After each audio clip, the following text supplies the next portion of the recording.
ask any observers on Zoom to please mute yourself.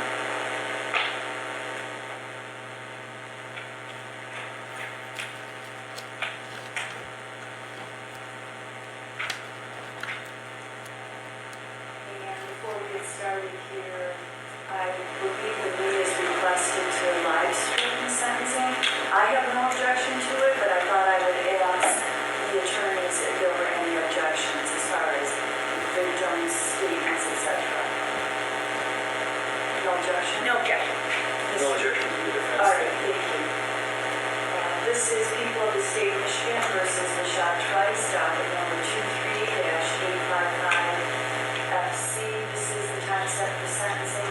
Mr. Trice, you were convicted of first-degree premeditated murder, a felony punishable by life with no possibility of parole, and first-degree criminal sexual conduct, a felony punishable by life for any term of years. The prosecutor is also proceeding against you as a habitual fourth offender. You have a right to an attorney, of course, and you are represented today by Mr. Watson, who's been granted permission to remain seated at counsel table due to a physical complication. And before I go further, Mr. Trice, I am required to get your consent to proceed with the sentencing remotely instead of bringing you here to the courtroom. Do you agree with this? Yes, Your Honor. Thank you. And first matter of business is, Mr. Watson, have you had an opportunity to review the pre-sentence report with your client? Reviewed the pre-sentence investigation report with my client and discussed some other things with him in preparation for today's sentencing. I have now reviewed SIR that was presented only yesterday. Okay, I am going to go through some changes first that I made to the pre-sentence report. On the cover sheet, where it has the basic information about the case, it says current convictions. I added habitual fourth to both the homicide and the CSC. And under plea agreement, when it describes the plea agreement, it said the prosecutor was dismissing the habitual fourth. I crossed that off, and I added it after the defendant pled guilty to count 2 and count 6 as a habitual fourth offender.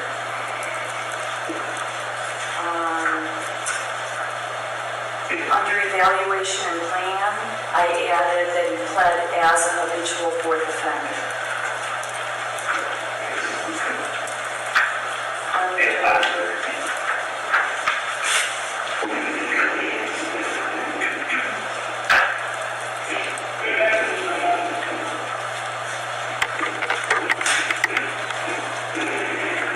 Basic information report.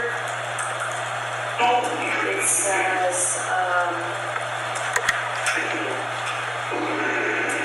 somewhere on there it says habitual offender.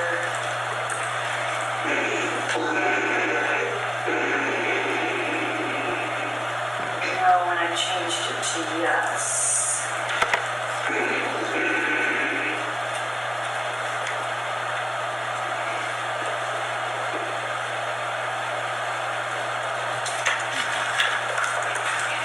Or maybe it doesn't. I'm just going to add it after they list the offense.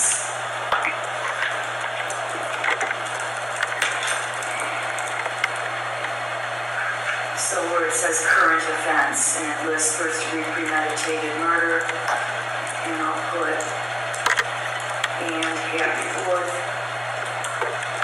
same with the CSC.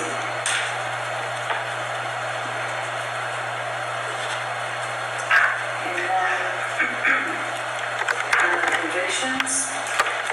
I changed number 16 of 19. It says final charges. Count 1, attempt, fleeing and eluding fourth degree, and it lists that as a public safety level H felony. It is a non-scorable misdemeanor.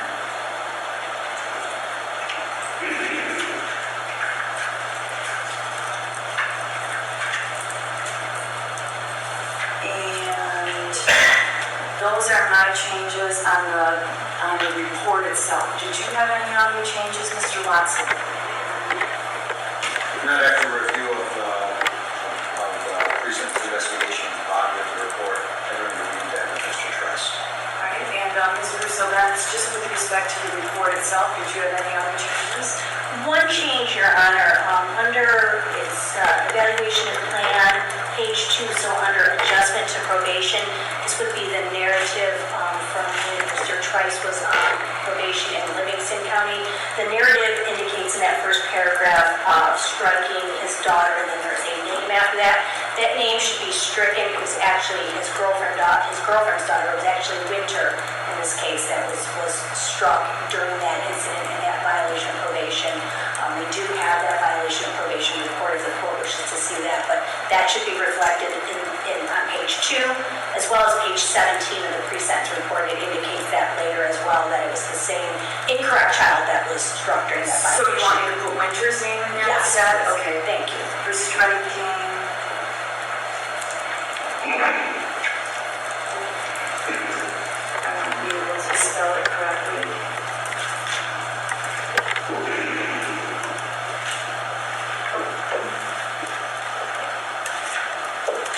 It's W-Y-N-T-E-R. Correct, Your Honor.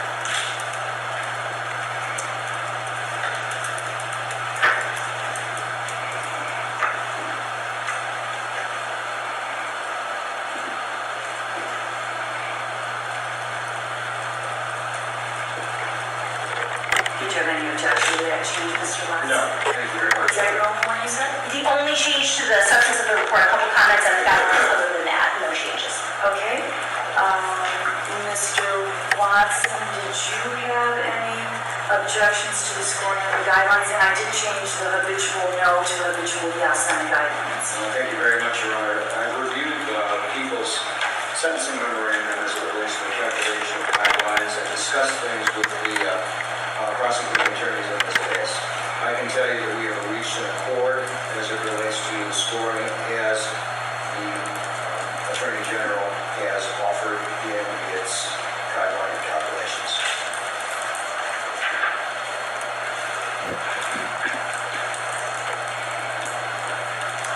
I can tell you those changes if Your Honor wishes. Well, I made some of my own changes. It won't make a difference, but I frankly could not verify, and I asked the probation agent to do an updated scoring based on the information the Assistant Attorney General gave, and we could not verify all of it, but in the end, it really doesn't make a difference. I have now looked at the updated scoring, and I agree with the way that the agent has scored the PRVs. Are we all in agreement with that? The only concern I had, Your Honor, and it might be my mistake, I had believed that 2 of the resisting obstructing from 2021, June 10th, from Clinton County, we believed those to be pled to misdemeanors, so we thought there should have been 8 misdemeanors other than 6. Ultimately, that only would have changed PRV 5 from 15 to 20 points, raising it from 75 to 80, but it doesn't change the level at all. So if the court prefers to go with those being scored as prior felonies instead, with the writer of the pre-sentence report, it doesn't change the PRVs at all. Well, I couldn't follow your rendition of the priors because there were some that just didn't jive date-wise with what was in the pre-sentence report. So I can tell you that for misdemeanors, I scored number 15 of 19, had 4 scorable misdemeanors in it. And then number 16 of 19 contained 1 scorable misdemeanor. So that makes 5. And then number 18 of 19, or pardon me.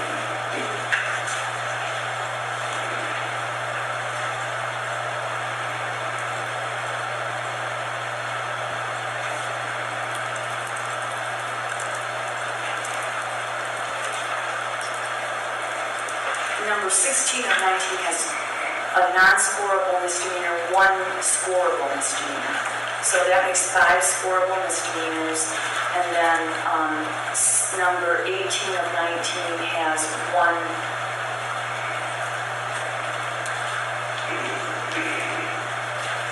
non-scorable misdemeanor. So, I mean, We would have copies of PRVs as they are. Okay.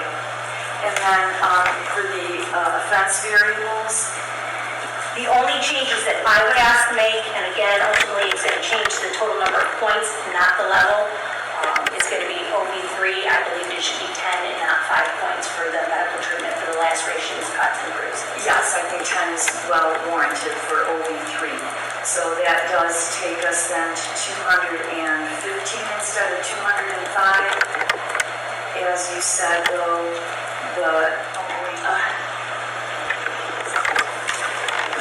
Your Honor, at this time, I'm going to read a statement from Maleek Cannon. This is Wynter's maternal grandmother. Now, you have a copy of this, Your Honor. She did write a statement to you, and she has a statement that she wants read as well for the purposes of being directed to purposes of the defendant. Your Honor, I would like to express my gratitude for allowing Rashad Trice the maximum sentencing possible for the heinous crime that he has committed. I don't believe that my life will ever be the same. It's been just over 1 year, and the hole in my heart is just as big as the day that this crime occurred. The loss of my granddaughter, Wynter Cole-Smith, was a brilliant, bright, and very affectionate toddler. She was so full of love. Wynter even expressed phrases, "I love you," to her murderer. I believe because he was part of her life that she had no choice in choosing. This act of pure evilness Rashad has committed is irreversible in its actions and cannot be forgiven.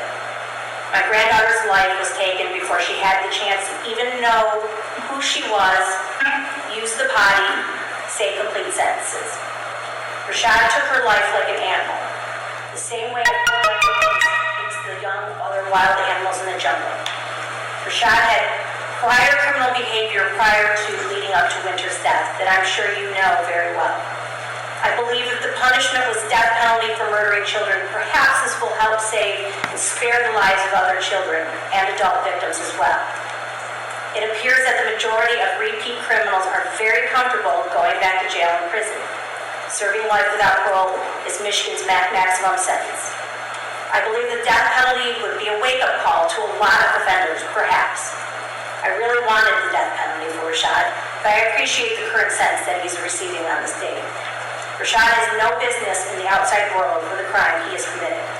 He would only destroy more lives if given the opportunity to do so. I feel in my heart that justice has truly been served correctly for him on this day. I could not bear to be there in person. I can't bear to see his face without reliving that tragic date with such horror. I am trying to heal the best way I can because the pain of losing my granddaughter and the way she was taken from us is haunting. I have lost so many nights of sleep, reminded of what he did to my granddaughter and my daughter. Seeing him in person and hearing everything he did to her again, I feel will only slow down the process. So forgive me for not showing up in person and accepting this written statement today. You, Rashad Trice, truly deserve the death penalty for maliciously taking the life of Wynter Cole-Smith. You say you are a monster, but a monster is just who it is. You don't hide from the sinister things you do and create. You are an evil coward, and you live like a wild animal, so you should feel right at home for the rest of your life. You deserve where you are and where you are going. Wynter did not deserve what you did to her, nor did to her mother. You should never be able to be around decent human beings after what you've done, rotten hell. Your Honor, at this time I will be reading a statement from Sharon Eddings. This is Wynter's father's, AJ's mother, so paternal grandmother of Wynter. I will give a copy to the court of the full statement. I'll be reading a portion of it. Your Honor, we stand before you today as a family, parents who have suffered an unimaginable loss. Our precious 2-year-old granddaughter, Wynter, was taken from us far too soon, leaving a void in our hearts that will never be filled. The pain of her absence is indescribable, and we are trying to piece together our shattered lives. As parents, we have always strived to raise our children with strong values and a deep sense of responsibility, not just for themselves and their future households, but for their community as well. Today, together, we worked tirelessly to instill in our children the importance of giving back and being a positive force in the world. I regularly volunteered in the community, sharing my skills and time with local Detroit schools. I dedicated myself to teaching STEM education, showing my son and his classmates how to code, while their father, my husband at the time, volunteered as a coach for police athletic league.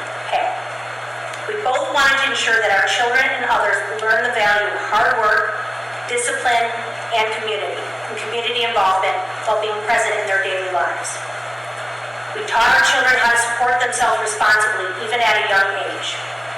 Growing up, they played a lot of sports, and like most kids, they wanted some spending money. But with their busy schedules traveling with sports teams, they didn't have time for traditional jobs.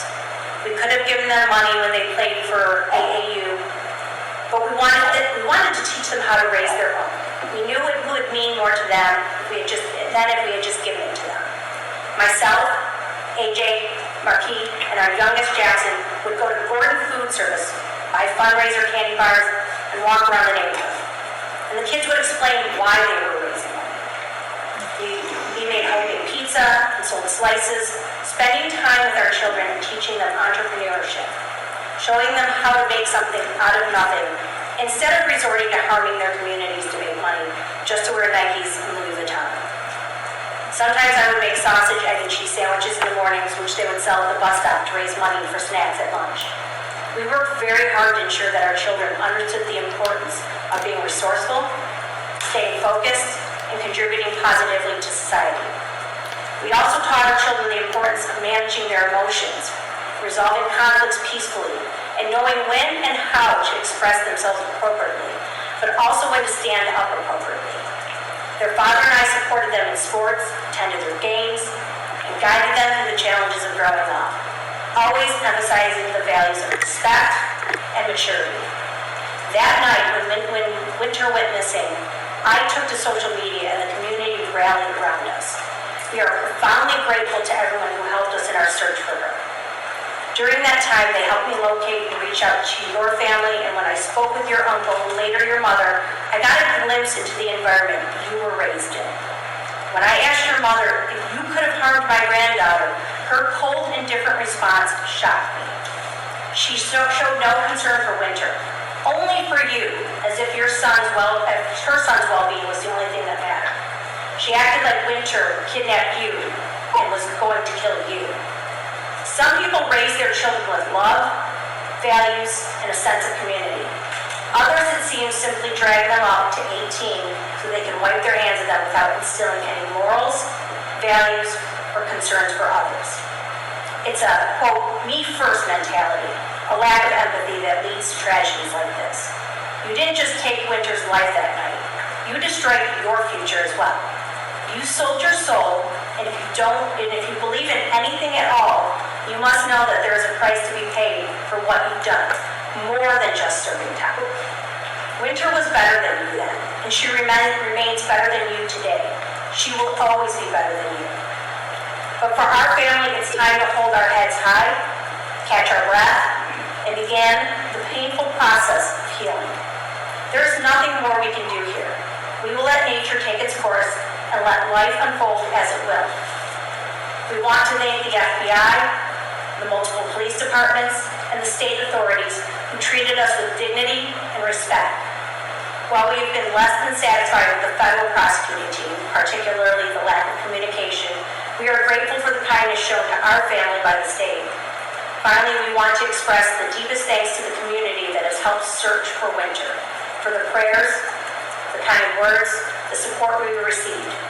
We are forever grateful. Thank you, Your Honor, for your time. And please thank them for their statements. Tell them we all understand why they weren't here in person, and we'll take everything they said into account. Thank you so much, Your Honor.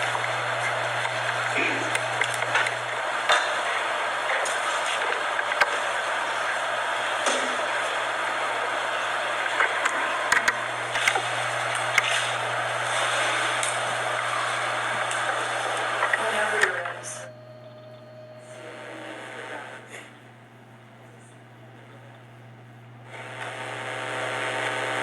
First name, Smith, ALMOUNT.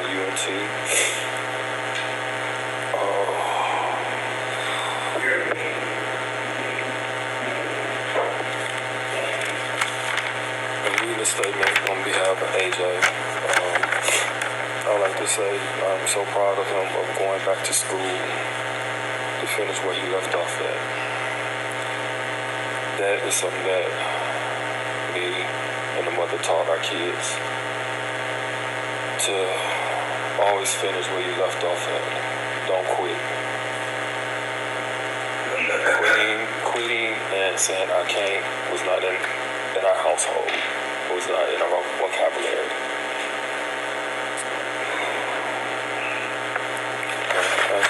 AJ, I'm sorry, his statement. What I want to say, forget why, you know what you did, why you did it, and why you didn't stop. A sweet, precious life that was going to be whatever she wanted to be no longer has the opportunity. Why? Because you thought you were something and you weren't.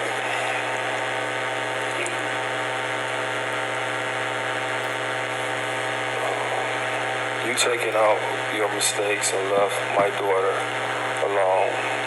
Didn't ever think about yours, but instead focusing on something that didn't need. In other words, that she didn't need you. Or she never bothered you. You are a waste of space and never showed aggression towards me. But thinking because you put your hands on women and thinking you and I both are on the same level is crazy.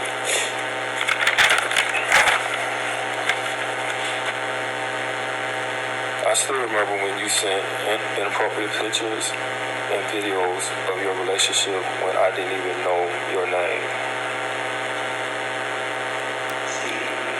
And add with that, then you had the nerve to text me saying that you are a different person and you wouldn't harm my baby girl.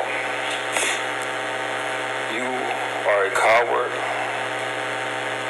And the true definition of I can't say the words here,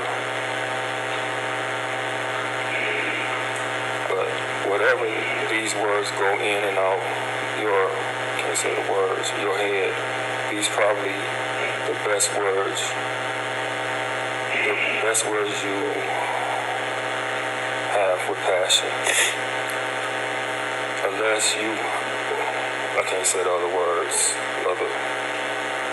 but in other words, he says, you will never be forgotten or forgiven.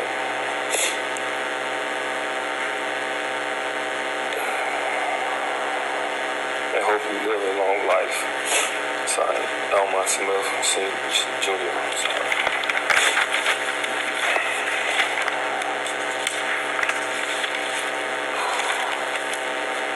This is for me. So many things to say. The big question is why? Why was my baby, Wynter, my little angel, used as collateral? Why you hated my son, AJ, so much? We're not supposed to be here today. What was you thinking about that night? You were selfish. You didn't think about your son, what you left behind. You took a little angel away from me. Wynter was my first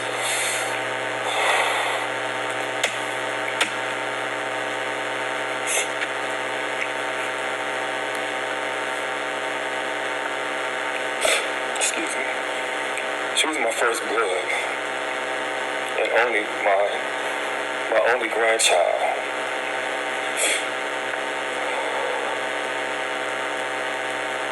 All I have is memories and images of her first day of going to kindergarten, elementary, middle, freshman day of high school, and graduate from high school to pursue her life.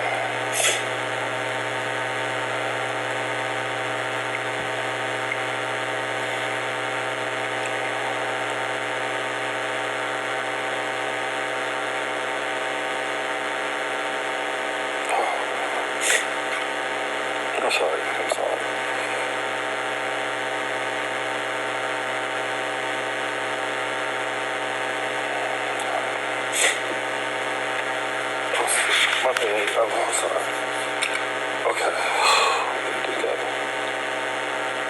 As I've been reading about you, I feel the system should have never let you out from day one with the incident in Monroe. Where was your probation officer? I understand 2 weeks before all this happened, you and Wynter's mom got into a fight while Wynter was being held.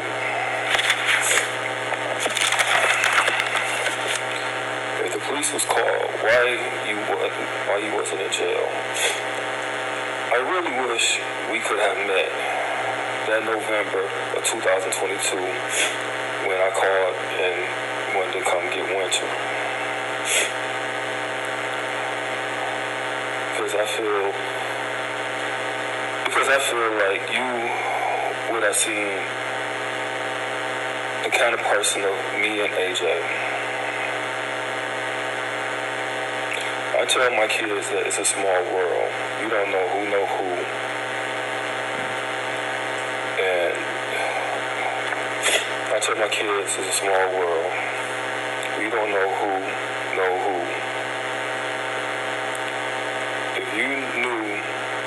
If I knew your name, we would not be here today.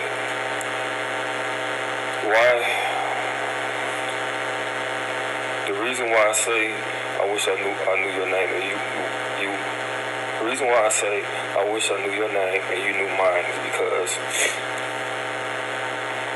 I went to school with a couple of your family members.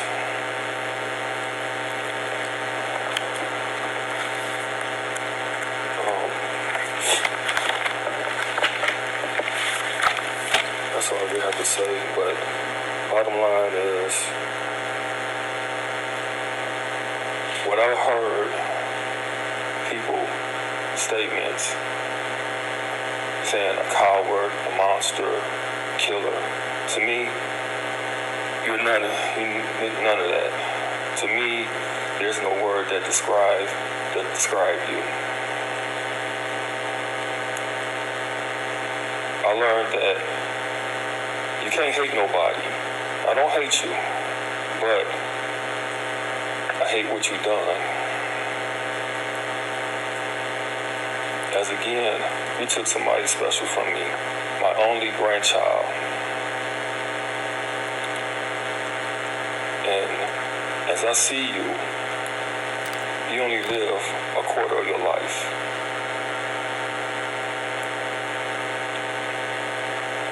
And you have not lived life yet.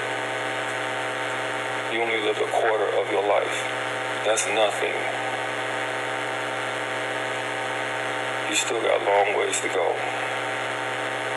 And I pray, hope you get the help that you need. And I want to apologize to the court from the last session we had for my outbursts. But that's all I have to say. Thank you.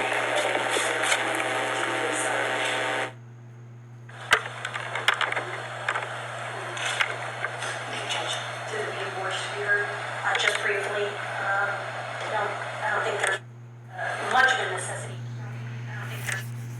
To be long-winded and follow up those statements. But I think, it's worth saying that those of us, and I say us collectively, the court, defense attorney, victim advocates, prosecutors, those who are in the business of dealing with domestic violence, intimate partner violence, we see the escalation of it all the time. And I think it's so rare to see it escalate to this. Tragedy is not the word. I don't think there is a word here to escalate to such abuse on an intimate partner, and then the kidnapping of a child, and the brutal, unimaginable loss of a child, and then fighting with the police and putting the community at risk and at danger. Just the escalation of such violence in this case, and such loss. That I think that this is the prime case where no reduced pleas and life without parole it just fits. It just makes sense. There are a few cases where life without parole on a plea makes makes sense, and that's this case. And I noted it in my sentencing memorandum, and I thought it was really interesting that the pre-sentence report noted it too, that despite on its face that this is a guilty plea to premeditated murder, life without parole, there's an acceptance of accountability, there is no remorse.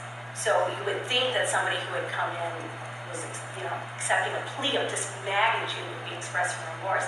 But the pre-sentence report noted what we have seen from our side of the table as well, is there's very little remorse and there's very little emotion or acceptance of what the grievous actions of this man and what he's done to so many people's lives. And so there's accountability here, but there's not really remorse. I think that's really sad. And I hope one day there is. And so we ask the court accordingly to sentence Mr. Trice to life without parole on the count of murder. We would ask, just as the pre-sentence report does, for the top of guidelines on the count of criminal sexual conduct in first degree. And it might not matter as much, but the victim in this case, SC, I'm not going to name her because it is a sexual assault, but she is a victim here too.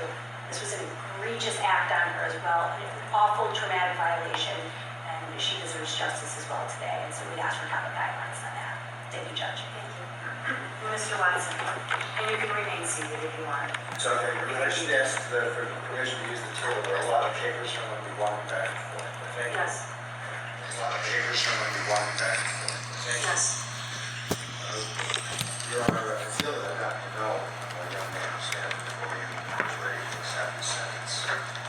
I can tell you that just last night I received a mitigation report compared to the federal case. I discussed this with the Attorney General prior to the hearing this morning. And I know so many people are seeking answers as to why this horrible thing was committed. Why Wynter was kidnapped. Why criminal sexual conduct was perpetrated. I'm given the impression of, and it gives me some insight, I want to share that with the court, it gives me some insight as to how it is Mr. Trice was raised. It was pointed out in some way in the presentation by he was not raised well. He suffers, I get the impression he suffers some sort of an attachment disorder that affects his thinking, that affects his understanding of right and wrong. To the extent that he's not competent to make decisions in his cases, that it affects his decision. In addition to that, he is apparently mildly cognitive impaired, is the impression that I'm given. This too goes into the overall sense that I've developed of the decision of this judgment. Nothing can restore Wynter's family. Nothing can restore SC. I recognize this. I believe that Mr. Trice recognizes this as well.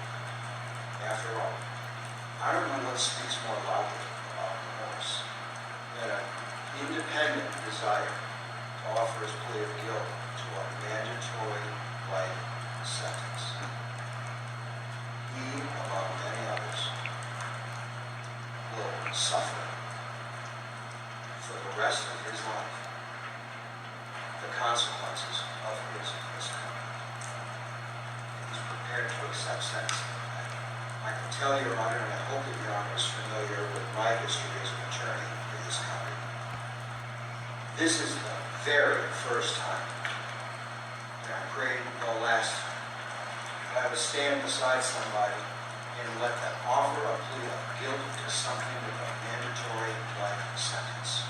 I certainly would never recommend this to any client, and I did not in this case recommend to Mr. Trice that he should offer a plea of guilt to a mandatory life sentence. I can tell you that this was Mr. Trice's independent decision. My team and I prepared to proceed to trial in the case. We worked closely with the Federal Defender's Office as to the approach they were taking with their case and the approach that we were taking with our case, to coordinate our efforts in an effort to be effective, diligent, and to provide vigorous defenses. this is what we were left with. We were left with this because Mr. Trice independently decided he would offer his plea of guilty to, in this case, a case that requires, or a count that requires a mandatory life sentence. It was against my advice that he should do this. I stood prepared to try this case.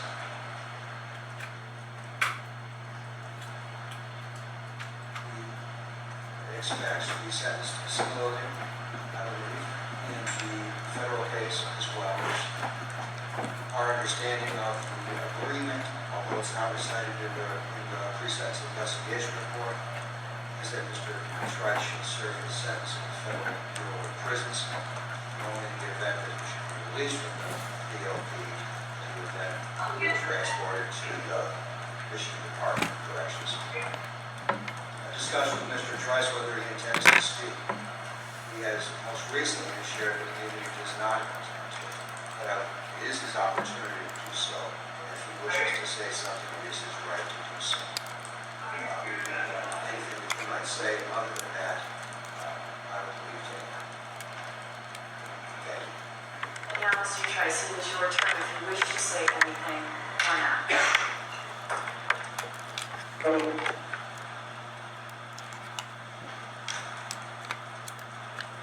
Was that a no? Yes, no. Okay, thank you. I just have to be clear for the record. All right. I really have little to say. I think the victim impact statements, the statement by the prosecutor said it all. And the sentence on count 2 is set by law. I do agree with the sentiment that this is an appropriate sentence in this case. And the sentence on count 2 is not exactly the same as, and count 6 is not the same as far as the mandatory nature of it, but my sentence reflects the seriousness of the offense. It will be within the guidelines, but it does reflect the seriousness of the offense, taking into account the entire transaction and the impact that it has had. So, Mr. Trice, you are ordered to pay $130 to the Crime Victims Fund, $136 in state costs. You are required to register under the Michigan Sex Offender Registration Act and comply with all the requirements of the Act. You are also subject to lifetime electronic monitoring should you be released. And on count 2, you are sentenced to the mandatory sentence of life without possibility of parole. You receive credit for 411 days already served.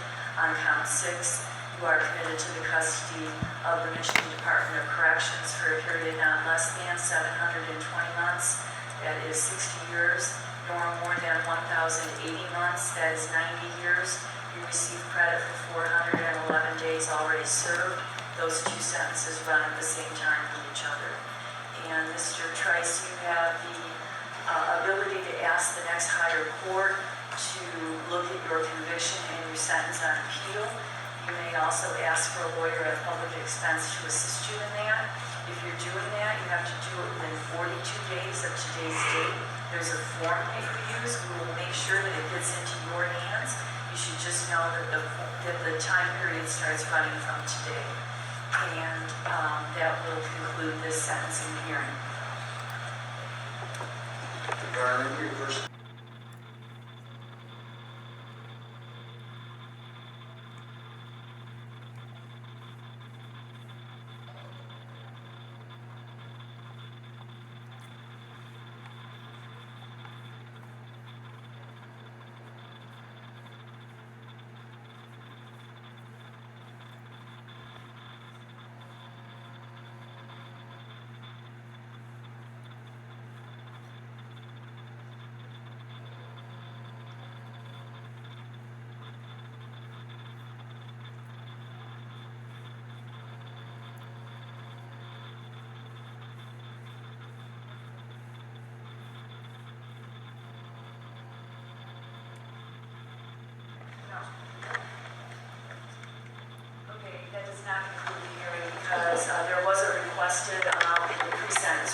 And my understanding is that the defense has lodged an objection to $10,000 of that for restoration of the alley. I believe that correct me if I'm wrong, but I believe the prosecution understands that legally that's probably not supportable, albeit understanding that that was something they wanted to do. We understand that we'll make the family aware that we were going to ask for it, but we understand that legally it's something the court is likely not going to be able to order, given that the alley is not something we own or are in possession in. But as far as the funeral costs, the urn costs, and the travel costs for Wynter's father, AJ, for the funeral, we do believe those correctly would fall under what would be legally properly ruling restitution. Did you have any objection to that remaining amount of $1,300? No, thank you. All right, then that would be restitution in the amount of $1,300 to Almont Smith. And that would conclude here. Thank you, Judge. Thank you, Your Honor.